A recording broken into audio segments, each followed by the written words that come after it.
नमस्कार साथियों। पिछले वीडियो में हम लोगों ने रासायनिक समीकरण से संबंधित जितने भी टॉपिक थे लगभग सबको कवर कर लिया। एक टॉपिक रह गई, आज तो ये भी खत्म हो जाएगी। अच्छा, हमने सीखा क्या अभी तक?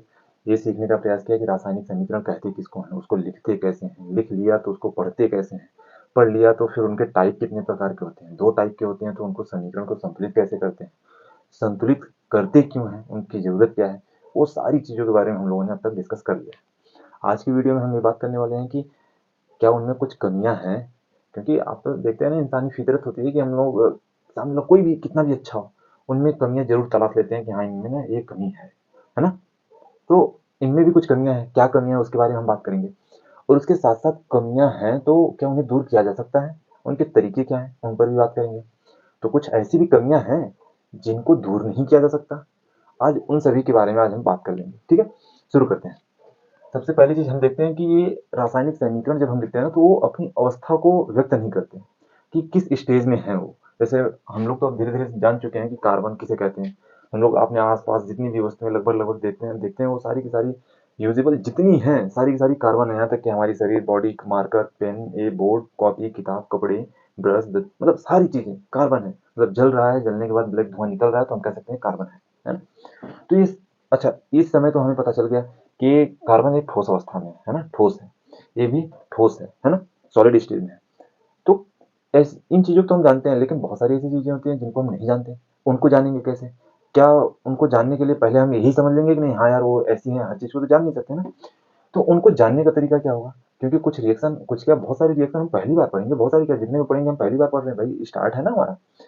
तो उनमें हम उनको जानेंगे कैसे कि वो लिक्विड में है या सॉलिड में है या फिर एक्वस सॉल्यूशन में, किस चीज में एक्वस सॉल्यूशन। मैंने बोला एक्वस सॉल्यूशन क्या होता है, वैसे तो बात कर लेते हैं। एक्वस सॉल्यूशन कहते किसको है? देखिए, दो चीजें होती हैं, एक एक्वस होती है, एक नॉन एक्वस होती है। एक्वस का और नॉन एक्वस का अंतर सिर्फ इतना समझिए, एक्वस जो भी सॉल्यूशन है अर्थात वो क्या है, उसमें वाटर मिक्स है।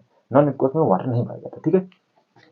अच्छा, इन चीजों को हम पहचानेंगे कैसे? तो इनको पहचानने का तरीका सिर्फ समीकरण ने हमें ये बताया कि ये बात तो सही है कि आपने कमियां ढूंढ ली हैं, कमियों को दूर कर सकते हो आप। करोगे कैसे? उन्होंने बोला यदि लिक्विड है कोई, तो लिक्विड को एल से आप डोनेट कर दो, ठीक है? सॉलिड को तो आप बताओगे एस से, जी। गैस है तो गैस को जी से डोनेट कर लो। एक्वा सोल्यूशन है तो उसे ए क्यू से डोनेट कर लो। आप इन चीजों को ऐसे लिख सकते हो, तो लिखोगे कहाँ, है ना? लिखोगे कहाँ? तो हमने तो उस वाले वीडियो में एक चीज देख रखी है कि जो हिट एंड ट्रायल रूल होता है वो ये बताने का प्रयास करता है किसी भी रासायनिक समीकरण को आप ऐसे तैसे संतुलित नहीं कर सकते। उनको संतुलित करने के लिए सिर्फ उनके आगे ही लिख सकते हो, है ना? उनके यहाँ पर ऐसे कहीं भी कुछ नहीं कर सकते। जैसे ओ के बीच में यहाँ पर लिख दिया तो ऐसे नहीं कर सकते, उनके आगे और पीछे। तो इन्होंने क्या बोला कि उन्होंने ऐसा किया, तो एक काम करो कि आप ना मेरी स्टेज बताने के लिए आप यहाँ पर लिख लो। यहाँ पर जैसे मैं, कार्बन ठोस है तो कार्बन को हम ऐसे लिख दें, एस से। ऑक्सीजन कैसा, गैसियस फॉर्म में है तो ऐसे लिख दिया। ए गैसियस फॉर्म में है तो ऐसे लिख दिया। H2 गैसियस फॉर्म में है तो ऐसे लिख दिया। गैसियस फॉर्म में है, ये एल मतलब लिक्विड फॉर्म में है। इन चीजों को आप इस तरह से लिखकर हमारी कमियों को दूर कर सकते हो। तो आपके दिमाग में आएगा कि यार मैक्सिमम इक्वेशन तो देखता हूँ कि मैं लिखा रहता है ऐसा, लेकिन कुछ इक्वेशन ऐसे नहीं लिखे रहते। तो सिर्फ आप उनको इतना समझिए कि जहाँ पर लिखा है अर्थात वो अपनी अवस्था को बता रहे हैं। नहीं लिखा है तो क्या गलत है? नहीं, गलत नहीं है। वहां पर वो चीजें नहीं दिखाई गई हैं। जैसे आप इसी इक्वेशन को लिखो या इसको लिखो या ना लिखो, कोई दिक्कत नहीं है, इसमें कोई कुछ नहीं बोलने वाला। इन सबका किंग माना जाता है इनको। ये भाई साहब कुछ भी हजम करके बैठ जाते हैं। इनका समझ लो लिवर सिस्टम इतना जबरदस्त है ना, कुछ भी खा लेते हैं, खा के पचा लेते हैं, कोई दिक्कत नहीं है। जैसा कि अभी तक आप लोगों ने देखा होगा और यहाँ पर भी देखोगे, जैसे जैसे कमियों को देखोगे और दूर करने का प्रयास करोगे तो खुद ही समझ आएगा इनका लिवर सिस्टम या फिर इनका डाइजेस्ट मतलब पाचन तंत्र कितना ज्यादा, डाइजेस्टिक सिस्टम बोलते हैं ना, है ना, कितना पावरफुल है। अच्छा, आप जानते हो क्या पाचन तंत्र किसे कहते हैं? नहीं जानते तो हम लोग बात करेंगे एक बार, ठीक है? आगे देखते हैं किन दशाओं में होती है। किन दशाओं से क्या तात्पर्य है? तो इनके कहने का मतलब है कि जी देखो, आप जब रिएक्शन करते हो ना, इक्वेशन लिख देते हो ना, तो मुझे ये पता नहीं चलता, या फिर किसी को दिखाते हो तो ये पता नहीं चलता कि ये किस रूप में पूरा किया गया है। जैसे में वो कैटलिस्ट की उपस्थिति में हुआ है या फिर यूवी लाइट में हुआ है या फिर प्रेशर दिया गया है तब हुआ है, किन स्थितियों में हुआ है, ये मुझे पता नहीं चल रहा। इनको बताने के लिए आप, तो इन्होंने बोला क्या कि ऐसा करो कि आपके पास जो भी चीजें उपलब्ध है ना, उन चीजों को आप मेरे एरो के ऊपर या फिर नीचे लिख लो। जैसे मैं एक एग्जांपल ले लो, हाइड्रोजन और क्लोरीन को जब हम मिलाते हैं ना, तो मिलाकर इनको छोड़ कर कुछ नहीं होने वाला जब तक कि इनको सूर्य के प्रकाश न मिले। अर्थात इनको, ये रिएक्शन होने के लिए सूर्य के प्रकाश की जरूरत है यहाँ पर। अब हमने यहाँ पर लिखा नहीं तो इसका क्या मतलब ये रिएक्शन गलत है? नहीं, इसने घोट लिया उसको, मतलब पचा लिया उसको। घोट में जाना मतलब निकल जाना, है ना? इसने पचा लिया। तो इन्होंने बोला कि दूर करना है तो आप यहाँ पर लिख दो सूर्य की प्रकाश की उपस्थिति में। सूर्य प्रकाश लिख दो, कोई भी समझ जाएगा, अर्थात मैं समझ जाऊंगा कि हाँ सूर्य के प्रकाश की उपस्थिति में सारी चीजें हुई है। अर्थात कोई भी चीज यदि आप ऐसे व्यक्त करना चाहते हो तो यहाँ पर व्यक्त कर सकते हो, लिख सकते हो। एक चीज और आएगी, कैटलिस्ट। क्या कैटलिस्ट? सिर्फ और सिर्फ हिंदी में बोलते हैं उत्प्रेरक का काम। उत्प्रेरक अर्थात हिंदी में आप ऐसे समझो ना, उकसाना, है ना, नहीं बोलते हैं? दो लोग बातचीत कर रहे हैं, अच्छी खासी चल रही है, और बीच में कोई बैठ के इन दोनों को उकसा रहा है, इनके एक दूसरे के खिलाफ, और इन दोनों में लड़ाई हो गई, और जो लड़वा रहा है वो तो सेफ है, लेकिन इन दोनों की लड़ाई हो गई आपस में। यदि ऐसा कोई पर्सन आपके आमने सामने है तो समझ लो कि वो कैटलिस्ट है। अर्थात वो खुद इस लड़ाई में भाग नहीं ले रहा, बस दूर से लड़वा दे रहा है। ऐसे मतलब हम रिएक्शन में देखेंगे कि ऐसी स्थितियां जहां भी पैदा होती है ना, तो वहां पर इन चीजों को कैटलिस्ट बोला जाता है। रिएक्शन में भी होती है, कभी समय मिलेगा तो उसके बारे में बात करेंगे, ठीक है। अच्छा, एक चीज और, ये इन चीजों को भी हम नहीं बताते कि ये एक्सोथर्मिक है या फिर एंडोथर्मिक है, या फिर गैस निकल रही है, या फिर प्रेसिपिटेशन हो रहा है, क्या हो रहा है वहां पर, रिएक्शन कैसे हो रही है, कुछ नहीं पता चलता। जैसे मैं, आप देखो, कॉपर को लिया, मैंने क्या किया, उसमें सल्फ्यूरिक एसिड मिलाया, तो यहाँ पर कॉपर सल्फेट मिला। कॉपर सल्फेट मिलने के साथ साथ यहाँ पर हाइड्रोजन गैस निकली, तो यहाँ पर तो हाइड्रोजन तो दिखा दिया, तो इतना लिखने से काम हो गया। तो रिएक्शन के हिसाब से, समीकरण के हिसाब से तो इसने बता दिया कि हाँ मैंने अपना काम कर दिया, लेकिन मुझे नहीं पता चल रहा ना कि ये है क्या। इसको पता करने के लिए मैं क्या करूंगा कि ये यहाँ पर एरो का मार्क कर दूंगा कि नहीं, हाँ ये जो है ना गैस ऊपर की तरफ निकल रही है, गैस ऊपर ही जाती है ना, तो यहाँ पर एरो का चिन्ह देते हैं, नहीं हाँ ये गैस जो है ऊपर की तरफ, अर्थात ये चिन्ह दिख जाए तो समझ लो कि ये गैस है, गैस जो है निकल रही है रिएक्शन होने के बाद। लेकिन यदि इसको ना दिखाओ तो गलत है? नहीं, गलत नहीं है ना। एक्चुअली क्या है कि हम लोग अभी नए नए धीरे धीरे सीख रहे हैं, तो सीखने के लिए इन चीज़ों की जरूरत पड़ती है, जानने के लिए, ठीक है। आगे देखते हैं, AgNO3 मतलब फिर प्लस HCl, उनमें क्या है, HCl को मिलाया, सिल्वर नाइट्रेट था उसमें, हाइड्रोक्लोरिक एसिड को मिलाया, तो यहाँ पर क्या बनाया, सिल्वर क्लोराइड बनाया, उसके साथ साथ क्या, HNO3 बना दिया। ये जो है ना भाई साहब, ये क्या होते हैं, ये अवक्षेप के रूप में मुझे मिलते हैं। जैसे हम लोग उस दिन बात किए थे कि दही को लिया, उसको मथना शुरू किया, तो ऊपर जो मक्खन था ना, वो था उसी में, उसी बर्तन में था, लेकिन वो क्या हुआ, अपने बाकी फॉर्म से अलग कर लिया अपने आप को, मतलब मट्ठे से अलग कर लिया, ऊपर की तरफ कर लिया, है उसी में। तो इस दशा में इन चीजों को हम मार्क करते हैं नीचे की तरफ कि है वहां पर, ठीक है। आगे देखें, एक और रिएक्शन जिसमें हम ये देखने का प्रयास करेंगे कि ये एक्सोथर्मिक है या फिर एंडोथर्मिक, बताओगे आप कि कौन सा एक्सोथर्मिक है कौन सा एंडोथर्मिक है, ठीक है। चलो, क्योंकि इस टॉपिक पर हमारी बात हो चुकी है ऑलरेडी, यहाँ पर आ रही है तो एक एग्जाम्पल के रूप में हम लोग ले रहे हैं। अच्छा, एक चीज और यहाँ पर सीखने के लिए मिलेगा, देखना क्या है, कैल्शियम ऑक्साइड को लिया, जल से मिला दिया, तो क्या बनाया, कैल्शियम हाइड्रोक्साइड बना लिया। अब कैल्शियम हाइड्रोक्साइड मालूम है खास चीजें क्या है यहाँ पर, कि ये हमारे घर से रिलेटेड है। जैसे बिना बुझा चूना था, इसमें जल को मिला दिया, तो ये बुझा हुआ चूना बन गया। जब बुझा हुआ चूना का क्या किया मैंने, इसको सुबह उठ के दीवार पे लगा दिया। दीवार पे लगा रहा हूँ तो बोल रहा हूँ यार चमक नहीं रहा, अच्छे से चमक नहीं आ रही।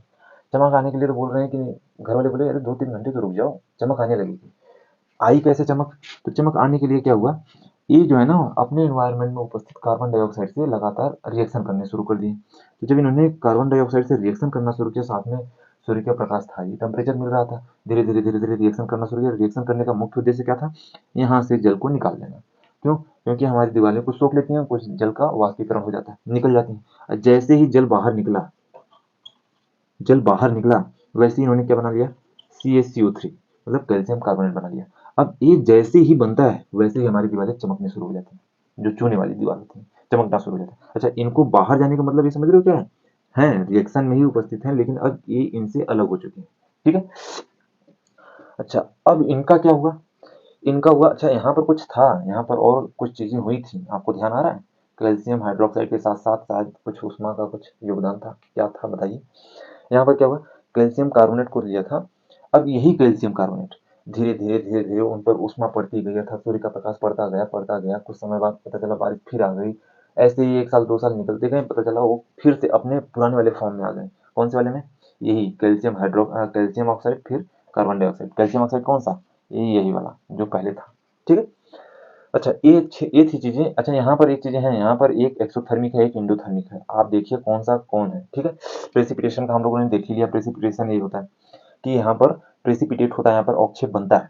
और एक चीज और, कि जैसे में कई रिएक्शन आपको ऐसे देखने को मिलेंगे कि यहाँ पर हाइड्रोजन गैस ऊपर की तरफ जा रही है, कई कई चीजें आपको ऐसे देखने को मिलेंगी, कई रिएक्शन ऐसे देखने को मिलेंगे जो कि रिएक्शन कंप्लीट होने के लिए गैस को दिया जाता है, ठीक है। अब ऐसे एग्जाम्पल कौन से हैं, कुछ है जानकारी तो बताइए। एक था H2S गैस को दिया जाता है तब एक रिएक्शन कंप्लीट होती है, कौन सी रिएक्शन, समय आने बात करेंगे उस पर, ठीक है। आगे चलिए, आगे बात कर लेते हैं इस पर कि ऐसी कौन सी कमियां हैं जिनको हम दूर नहीं कर सकते, है ना।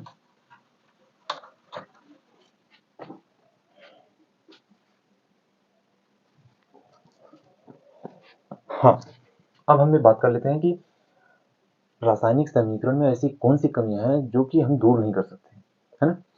चलो ठीक है, देखते हैं। सबसे पहली कमी है उसका वेग।